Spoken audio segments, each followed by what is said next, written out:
अजीज़ तलबा और तालबात, Farooq foundation online school के ज़रिए यकसा नसाब के मुताबिक तालीम हासिल करें। अगर हमारी वीडियोस पसंद आएँ तो चैनल को सब्सक्राइब करें और दोस्तों के साथ शेयर करें और बेल आइकन को लाजमी दबाएं ताकि आइंदा आने वाली तालीमी वीडियोस आप हासिल कर सकें। अस्सलाम वालेकुम बच्चों, ऑनलाइन स्कूल से आप मुकम्मल तालीम हासिल करके बोर्ड का इम्तहान बराए जमात नहमो दहम बेहतर तौर पर पास कर सकते हैं। अपनी उम्र और तालीम के मुताबिक मज़ीद तालीम हासिल करें। वालिदैन से फ़ोन या कंप्यूटर पर हमारी वीडियोस के ज़रिए तालीम हासिल करने की दरख्वास्त करें। रोज़ाना 1 से 2 घंटे ऑनलाइन पढ़ाई करें और जब आप स्कूल जाएंगे तो आपको मज़ीद किसी मदद की ज़रूरत नहीं होगी। इस तरह पढ़ाई करके अपना वक्त और वालिदैन के अखराजात में बचत कर सकते हैं। ऑनलाइन स्कूल की कोई फ़ीस नहीं है। जूम पर भी क्लासेस का फ़ायदा उठा सकेंगे। हर क्लास और हर मज़मून की मुकम्मल तालीमी वीडियोस मौजूद हैं। अस्सलाम वालेकुम dear students, I'm teaching you biology and you can see on page number 47 today's topic is the process of hearing कि hearing किस तरह से जो है hearing का प्रोसेस होता है, किस तरह से आवाज़ जो है बेसिकली हमारे कानों तक पहुंचती है, हम सुन पाते हैं। आज हम इसको डिस्कस करते हैं। The pinna of the external air focuses and direct sound wave in auditory canal. वो कहते हैं कि जो पिन्ना है वो क्या करता है, एक्सटर्नल एयर का पार्ट है। यू नो वेल, क्योंकि हमने सारे पार्ट्स को डिस्कस कर लिया है। तो वो क्या करता है, फोकस करता है और डायरेक्ट करता है साउंड वेव्स को। मतलब जो साउंड वेव्स होती हैं बेसिकली जो आवाज़ की लहरें होती हैं उनको वो ऑडिटरी कैनाल्स तक लेके आता है। The sound waves strike air drum. Sound waves क्या करती हैं, एयर ड्रम के साथ टकराती हैं। एयर ड्रम के साथ जब वो टकराएंगी and produce vibration in it, तो वहाँ पे थरथराहट पैदा होगी फ्रॉम एयर ड्रम। फिर एयर ड्रम से the vibration strike middle air, तो वहाँ से वाइब्रेशन जो है, थरथराहट जो है वो मिडल एयर के साथ टकराएगी and produce further vibration in malleus, incus and then stapes. Like you know about these 3 bones. Basically ये क्या है, मिडल एयर ऑसिकल्स हैं। मिडल एयर की छोटी छोटी 3 हड्डियां हैं जहाँ पे क्या कर रही हैं, वाइब्रेशन जो है वो जाके प्रोड्यूस होगी। फ्रॉम स्टेप से the vibration strike to oval window, vibration जो है वो ओवल विंडो तक जाएगी and then reach the fluid filled middle duct of cochlea. उसके बाद जो जलेबी नुमा कॉइल्ड स्ट्रक्चर था स्टूडेंट्स एयर वाले पार्ट में, कोक्लिया तक जाएगी। The fluid of cochlea is moved and receptor cells are stimulated. वो कहते हैं कि कोक्लिया के अंदर जो फ्लूइड होगा वो क्या करेगा, मूव करेगा, हरकत में आ जाएगा and receptor cells are stimulated, और रिसेप्टर सेल्स जो हैं वो स्टिमुलेट हो जाएंगे। The receptor cell generate a nerve impulse. Receptor cell जो है वो एक नर्व इम्पल्स बनाना स्टार्ट कर देंगे जो क्या करेगा, ट्रैवल करेगा, ब्रेन के पास जाएगा एंड इंटरप्रेटेड एज साउंड, और साउंड जो है वो हमें सुनाई देगी जिसका हम फिर क्या करते हैं, बोल के रिस्पॉन्स करते हैं। तो स्टूडेंट्स ये एक हेयरिंग प्रोसेस था। एक दफ़ा फिर से बता देती हूँ कि पिन्ना जो एक्सटर्नल एयर है वो क्या करता है, साउंड वेव्स को ऑडिटरी कैनाल में भेजता है। उसके बाद वो वहाँ से कहाँ आती है, एयर ड्रम में आती हैं। एयर ड्रम से वो कहाँ पे मूव करती हैं, मिडल एयर्स की बोन के पास मूव करती हैं। तीनों हड्डियों के पास आने के बाद वो ओवल विंडो से टकराती हैं। उसके बाद वो कोक्लिया में आती हैं। कोक्लिया में फिर क्या होता है, फ्लूइड जो है वो मूव करता है। रिसेप्टर सेल्स जो हैं वो नर्व इम्पल्स जनरेट करते हैं, वहाँ से फिर जो है वो ब्रेन तक ट्रैवल करते हैं और साउंड हमें जो है वो सुनाई देती है। And this is all about the process of hearing. Okay students, soundless word जो पिंक ब्लॉक है उसको देख लीजिए, इम्पॉर्टेंट होता है। समटाइम ऐसी चीज़ों में से एमसीक्यू वगैरह बन जाता है, तो इसको भी हमें साथ साथ लेकर चलना होता है। लेकिन फोकस ज़्यादा आप लोगों ने क्या करना है, अपने टॉपिक पे करना है। अगर इस तरह के ब्लॉक्स आ जाते हैं तो उनको एक दफ़ा पढ़ लिया करें ताकि आपको एमसीक्यू या कोई ऐसी चीज़ आ जाती है शॉर्ट क्वेश्चन में तो आप उसको अटैम्प्ट कर सकें, ताकि आपके पास हाउ नो हो और सिंगल वर्ड की भी, ताकि आपको कुछ भी एग्ज़ाम में आ जाए तो आप इजीली उसके बारे में लिख सकें। Okay students, deafness is a state in which hearing is not possible. Basically बहरेपन की बात हो रही है बहरेपन में क्या होता है कि हेयरिंग जो है सुनाई नहीं देता, पॉसिबल नहीं होता हेयरिंग का ना system. The defect of air drum, basically क्या होता है, एयर ड्रम का डैमेज हो जाना होता है। कोकलिया, मिडल एयर ऑसिकल्स या फिर जो तीनों हड्डियाँ होती हैं वो डैमेज हो जाती हैं। ऑडिटरी कैनाल जो नर्व जो होती हैं वो क्या करती हैं, डिफनेस कॉज करती हैं। डिफनेस क्या होता है, बहरापन कॉज करती हैं। अगर इनमें किसी किस्म का इन्फेक्शन डिफेक्ट आ जाता है तो हेयरिंग जो है वो लूज हो जाती है। इन्फेक्शन इन यूस्टेशियन ट्यूब में spread to middle ear too, वो कहते हैं यूस्टेशियन ट्यूब के अंदर अगर कोई इन्फेक्शन होता है तो वो भी मिडल ईयर में चला जाता है। एयर ड्रम अगर डैमेज हो जाती है ऑडिटरी कैनाल में इन्फेक्शन की वजह से, एक्सेसिव अगर बहुत ज़्यादा नॉइज़ होगा तो उसकी वजह से भी आपके कानों को ख़तरा है। अगर आप नुकीली चीज़ें अपने कानों में लगाएंगे तो स्टूडेंट्स उससे भी ऑडिटरी कैनाल जो है वो डैमेज हो सकती है। अगर कोई इंसेक्ट्स वगैरह हमारे कान में चले जाते हैं वो भी क्या करते हैं, हेयरिंग को अफेक्ट करते हैं। तो स्टूडेंट्स ये था साउंडलेस वर्ल्ड। तो एक लिहाज से आवाज़ जो होती है वो बहुत बड़ी नेमत होती है, ठीक है। तो आवाज़ सुनना और आवाज़ सुन के जवाब देना, तो ये बेसिकली जो है वो कुदरत है स्टूडेंट्स। ये अल्लाह ताला ने हमें बहुत सी नेमतें दी हैं, ठीक है। हम बोल सकते हैं, सुन सकते हैं। अल्लाह ताला का आप हमेशा शुक्र अदा किया करें कि अल्लाह ताला ने हमें ये सारी नेमतों से नवाजा है। कुछ दुनिया में ऐसे भी लोग हैं जिनके पास ये चीज़ें नहीं होती और वो इन चीज़ों को तरस जाते हैं, तो इसलिए हमेशा अल्लाह ताला का शुक्र अदा करते रहा करें। Okay students, now we will talk about the ears maintain the balance of the body. हमने अब डिस्कस किया था कि एयर जो है वो बॉडी का बैलेंस भी मेंटेन करता है। तो हम यहाँ पर डिस्कस कर लेते हैं। Semicircular canal and vestibule help to maintain the balance of body. Basically यहाँ पे सेमी सर्कुलर कैनाल और वेस्टिब्यूल जो दो हमने पॉइंट्स पढ़े थे इनर एयर में, वो क्या करते हैं, बॉडी को बैलेंस करते हैं। अब होता क्या है, सेमी सर्कुलर कैनाल के पास क्या होता है, सेंसरी नर्व्स होते हैं जो क्या करते हैं, डिटेक्ट करते हैं मूवमेंट ऑफ हेड की मूवमेंट को। Vestibule can detect any changes in the posture of body. अब वो क्या करते हैं कि वेस्टिब्यूल जो है वो डिटेक्ट कर सकते हैं कोई भी अगर बॉडी के पोस्चर में चेंज आता है। The neurons coming from these two receptor reach cerebellum. वो कहते हैं कि न्यूरॉन्स जो हैं बेसिकली क्या हैं, ब्रेन के अंदर जो स्टूडेंट्स आपको पता है कि जो नर्व्स होती हैं उनको न्यूरॉन्स कहते हैं। तो वो क्या करती हैं, neurons coming from these two receptor, इन दो रिसेप्टर से न्यूरॉन्स आती हैं, वो सेरिब्लम में जाती हैं जो ब्रेन का पार्ट है, थ्रू द ऑडिटरी नर्व के थ्रू। तो ये सिस्टम था स्टूडेंट्स जिसके ज़रिए क्या होता है, एयर जो है वो अपना बैलेंस ऑफ बॉडी जो है उसको मेंटेन करते हैं। Okay students, next is endocrine system. तो एंडोक्राइन सिस्टम के बारे में हम पढ़ लेते हैं students.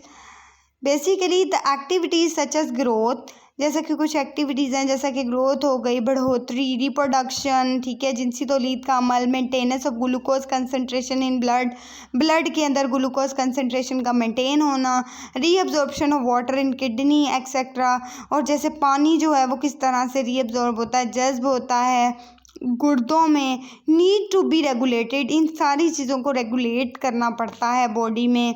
Endocrine system perform this job. तो endocrine system is basically the system जो इन सारी चीज़ों को क्या कर रहा है, होल्ड कर रहा है, परफॉर्म कर रहा है, अपनी ड्यूटीज़ को कंट्रोल कर रहा है, डिफरेंट फंक्शंस को। This system uses chemicals to communicate with its effector. ये सिस्टम क्या करता है कि केमिकल्स को इस्तेमाल करता है ताकि वो अफेक्टर्स के साथ क्या कर सके, राब्ता कायम कर सके।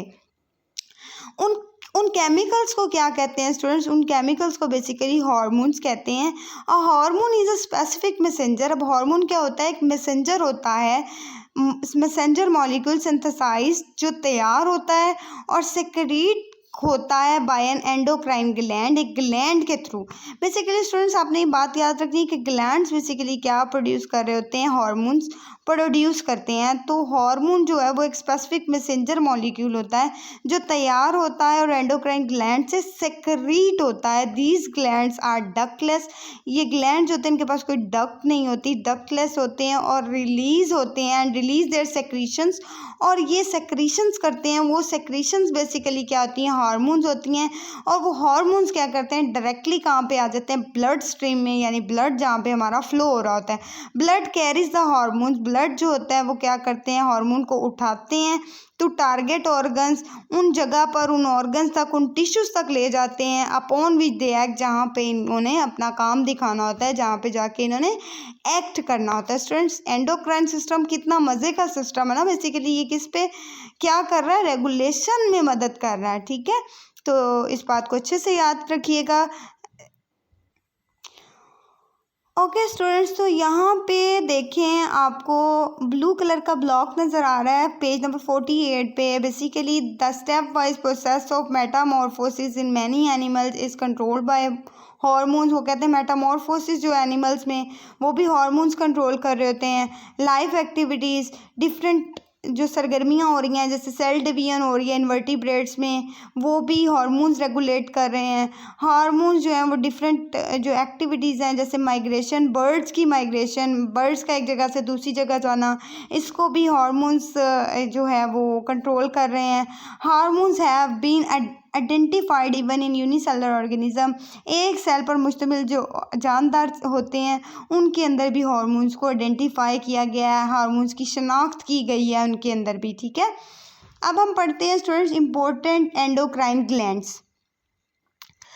आज हम इम्पोर्टेंट एंडोक्राइन ग्लैंड के बारे में पढ़ेंगे, पिट्यूटरी ग्लैंड के बारे में। तो पिट्यूटरी ग्लैंड क्या होता है, it is a pea shaped gland, ये एक मटर की तरह का ग्लैंड होता है, attach to the hypothalamus of the brain, जो बेसिकली ब्रेन के हाइपोथैलेमस के साथ अटैच होता है। स्टूडेंट्स याद रखिएगा, हाइपोथैलेमस जो होता है वो क्या कर रहा होता है, बॉडी टेम्परेचर जो होता है उसको सेट पॉइंट पे रखता है, उसको मेंटेन करता है 37 डिग्री। अगर हाइपोथैलेमस जो है वो कंट्रोल नहीं हो करता टेम्परेचर को, तो बेसिकली क्या होता है, हमें फीवर हो जाता है, पायरेक्सिया हो जाता है। ठीक है, many hormones, trophic hormones of pituitary gland influence the secretion of other endocrine glands. वो कहते हैं बहुत सारे हार्मोन्स हैं, जैसा कि ट्रॉफिक हार्मोन्स पिट्यूटरी ग्लैंड के, वो क्या करते हैं, इन्फ्लुएंस करते हैं किसको, secretion of other endocrine glands,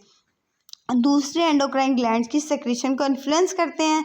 however, यहाँ तक कि some hormones of this gland act directly on various tissues of body, कुछ हार्मोन जो होते हैं वो डायरेक्टली क्या करते हैं कि बॉडी के टिश्यूज़ के ऊपर जाकर जो है एक्ट करना, अपना काम करना स्टार्ट कर देते हैं। There are 2 lobes of pituitary gland, pituitary gland के 2 लोब हैं, एक इंटीरियर लोब है और एक पोस्टीरियर लोब है। Okay students, now we will talk about the interior lobe. Interior lobe क्या करता है, इट प्रोड्यूस मैनी हार्मोन्स, ये बहुत सारे हार्मोन्स प्रोड्यूस करता है। One of its important hormone is somatotrophin. अब एक इनका जो इम्पोर्टेंट हार्मोन है वो सोमेटोट्रोफिन है, जो ग्रोथ हार्मोन है। ये क्या करता है, प्रमोट करता है ग्रोथ ऑफ बॉडी, बॉडी की ग्रोथ का जिम्मेदार होता है सोमेटोट्रोफिन। ठीक है, if the production of this hormone is diminished during growing age, the rate of growth decreases। अगर तो ये हार्मोन की कंसंट्रेशन जो है वो डिक्रीज हो जाएगी, कम हो जाएगी, तो ग्रोथ जो होती है वो सीज्ड हो जाती है, रुक जाती है, कम हो जाती है। इस कंडीशन को हम लोग क्या कहते हैं, ड्वार्फिज्म कहते हैं। ड्वार्फिज्म कहते हैं यानी ग्रोथ का प्रॉपर ना होना। अगर तो हार्मोन सेक्रीट होगा, अगर तो हार्मोन प्रॉपरली वर्क कर रहा है तो ग्रोथ जो है वो ठीक होगी, अगर हार्मोन प्रॉपरली वर्क नहीं कर रहा तो ग्रोथ नहीं होगी। If this hormone is excessively produced during growing age, it leads to gigantism और gigantism, very tall and overweight. अगर तो इसकी प्रोडक्शन ज़्यादा हो जाती है। अब देखिए स्टूडेंट्स, आपने सुना होगा excess of everything is bad, हर चीज़ की ज़्यादती जो होती है वो बुरी बात है। तो हर चीज़ जो एक बैलेंस मिकदार में होगी तो वो ज़्यादा बेस्ट है।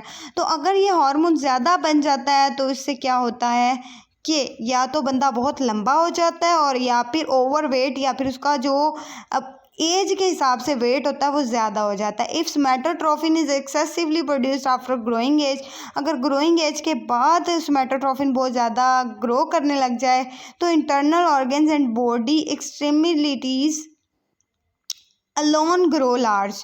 वो कहते हैं कि इंटरनल ऑर्गन्स जो होंगे, अंदरूनी जो ऑर्गन्स हैं बॉडी के, तो वो बहुत ज़्यादा बड़े हो जाएंगे। दिस कंडीशन, इस कंडीशन को क्या कहते हैं? एक्रोमेगली कहते हैं, एक्रोमेगली कहते हैं इस कंडीशन को। Such persons will have large hand, ऐसे पर्सनस के हाथ भी बड़े होंगे, फीट भी बड़े होंगे और जॉ बोन्स भी बड़ी होंगी। स्टूडेंट्स, कितने मज़े की बात आप लोगों को मैंने बताई है कि सोमैटोट्रोफिन अगर तो एक लिमिट तक एक्सक्रीट हो रहा है तो फिर तो गुड है।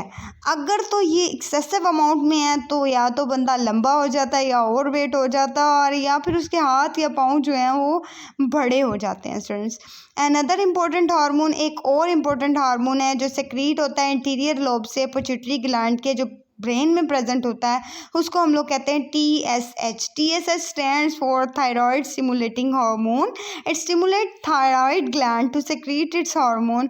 ये क्या करता है? थायराइड ग्लैंड को स्टिमुलेट करता है कि वो हार्मोन जो है वो सेक्रीट करे। The remaining hormone of interior lobe influence reproductive organ. बाकी जो हार्मोन है इंटीरियर लोब के वो क्या करते हैं? रिप्रोडक्टिव ऑर्गन्स को इन्फ्लुएंस करते हैं और एड्रीनल ग्लैंड्स को कंट्रोल करते हैं। बेसिकली स्टूडेंट्स, एड्रीनल ग्लैंड्स कहाँ पे प्रेजेंट होते हैं? किडनी के ऊपर 2 एड्रीनल ग्लैंड्स प्रेजेंट होते हैं, ठीक है, उनको भी ये कंट्रोल कर रहे होते हैं। अब अगर हम बात करें पोस्टीरियर लोब की, सेकंड लोब की जो पिट्यूटरी ग्लैंड का है स्टूडेंट, उसके बारे में हम बात करते हैं तो देखें, the posterior lobe of pituitary gland store and secrete 2 hormone. वो 2 हार्मोन को सेक्रीट करता है, एक है ऑक्सीटोसिन, ठीक है, और एक है वेजोप्रेसिन, जिसका दूसरा नाम है एंटी डायूरेटिक हार्मोन।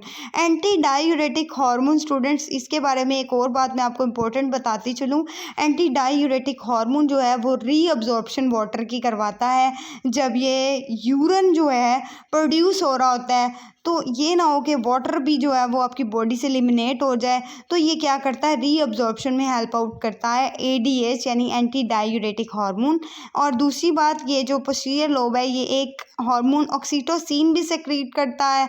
ये हार्मोन्स क्या करते हैं? Produce by hypothalamus. ये हाइपोथैलेमस जो है वो बनाता है, जो एक ब्रेन का पार्ट है। वेजोप्रेसिन की अगर हम बात करें student, vasopressin anti diuretic hormone है, अभी मैंने आप लोगों को बता दिया student. Increase the rate of reabsorption of water from nephron. Nephron basically क्या है? Structural and functional unit of kidney है। इसमें क्या होता है कि ये रीअब्जॉर्प्शन के रेट को बढ़ा देता है। When we have low amount of water in body fluid, जब बॉडी के अंदर पानी की मिकदार कम होगी तो पिट्यूटरी ग्लैंड क्या सेक्रेट करेगा? वेजोप्रेसिन सेक्रेट करेगा, जिसको एंटी डायूरेटिक हार्मोन कहते हैं। So more reabsorption of water occur, ताकि ज़्यादा रीअब्जॉर्प्शन वाटर की हो from nephron into blood, nephron से ब्लड में। In this way body retain water and less amount of urine is produce. इस तरीके से बॉडी से पानी जो एलिमिनेट नहीं होता और यूरिन की मिकदार बहुत कम बनती है। ऑन द अदर हैंड, इसके साथ साथ when body fluids have more than normal water, लेकिन जब बॉडी फ्लूइड के अंदर बहुत ज़्यादा वाटर होता है, there is a decline in the secretion of this hormone.